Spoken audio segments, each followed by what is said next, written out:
If you're a mid-level to C-suite leader who wants to own your growth and figure out your next small, brave move to achieve your leadership goals, you are in the right place.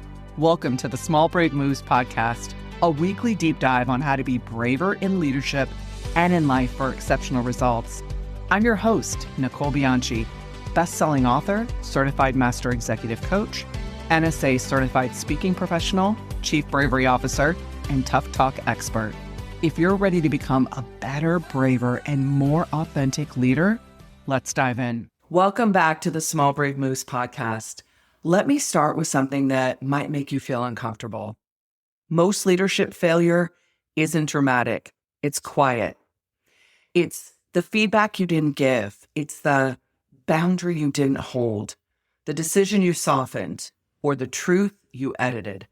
Avoidance feels kind in the moment, but long-term, it's not kind. It's corrosive. So here's the question. What if becoming a braver leader didn't require reinvention, but it did require discipline? Not 5 hours, not a breakthrough weekend, not another certification, 5 intentional minutes a day. And before you dismiss that's just too simple, hear this. If you don't have 5 minutes to decide how you want to lead, you're not busy, you're undisciplined. And that's not judgment, it's math. After years of coaching high-performing leaders, here's what I know. The fastest growing leaders aren't the most charismatic. They're not the loudest. They're not the boldest personality in the room. They're the ones who practice courage quietly and daily before the world forces them to. Most leaders aren't intentional. They're reactive. So you wake up, you've got email, meetings, Slack, decisions, problem solving, and you start in response mode. And when you start reactive, you lead reactive. You avoid the hard feedback because morale feels fragile. You over-explain a decision so no one feels uncomfortable. You delay the boundary now because it just isn't the right time.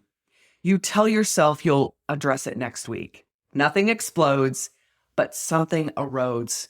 And over time, you unintentionally teach your team that harmony matters more than honesty. Comfort matters more than clarity. Speed matters more than standards. And that's how authority weakens. That's how culture drifts. Not from incompetence, from micro-avoidance. The reality is, the reason you avoid the brave move isn't because you're incapable. It's because your brain is wired to avoid discomfort. So discomfort feels like threat. Threat triggers retreat, and that's biology. But 5 intentional minutes, that's you taking that steering wheel back. Before your first meeting, before your first email, pause. Set a 5-minute timer and ask, what energy or value do I want to bring today? What's one small but meaningful action that will require a little more bravery? And where am I most likely to avoid? And how will I reduce that resistance? That's it. Not inspirational, operational. Maybe your brave move is telling your highest performer that their behavior is eroding trust. Maybe it's telling your boss you disagree. Maybe it's admitting you feel overwhelmed instead of pretending you've got it handled. Maybe it's saying, I got that wrong. You're not trying to become fearless. You're becoming skilled at discomfort. And at the end of the day, before you close your laptop, ask, did I follow through? What shifted? What did I learn? And what, when even small, can I take a moment to just celebrate? When your brain registers, I did something uncomfortable and survived, it lowers the threat response next time. You are literally wiring a new neural pathway. Repetition builds identity, not inspiration. You stop thinking, I'm trying to be braver. You start knowing I am someone who takes brave action daily. Oof, that's power. Bravery is a leadership power skill, and the ability to hold a hard line, name a hard truth, initiate a hard conversation, that's executive presence. Now, zoom out. Culture is not built in offsites. It's built in these micro moments that leaders choose comfort over courage. It's in that brave conversation versus you normalizing avoidance. Every time you say the hard thing cleanly and respectfully, you normalize the truth. If I wanted to shift a team's performance in just one quarter, I wouldn't start with a new initiative. I'd start with 90 days of disciplined micro courage. Because when leaders take one small brave move per day, the avoided conversations decrease, conflict resolves faster, ownership increases, projects move quicker, and because that unspoken tension stops clogging the decisions. Innovation rises because dissent feels safe, and retention strengthens because clarity feels safe. Bravery stops feeling so dramatic and it becomes normal. The highest performing teams don't rise to the occasion by accident. They train for it daily. So here's what I want you to do.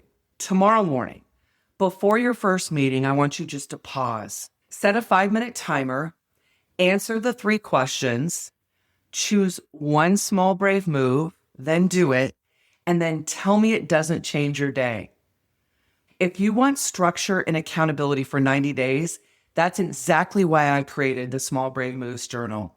Not because you need more information, because you need fewer excuses.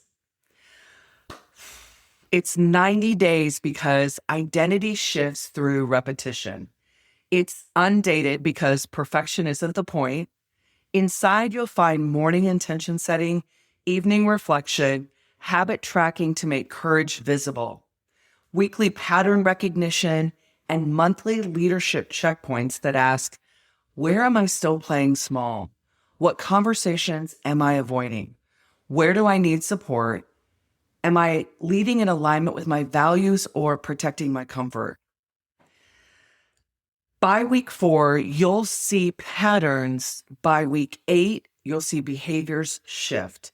By week 12, your identity changes. And 90 days from now, you won't just have a filled-in journal. You'll have evidence. Evidence that you are someone who acts with disciplined courage. Not when it's dramatic, not when it's convenient, daily. So I'll leave you with this. Where are you choosing comfort over clarity?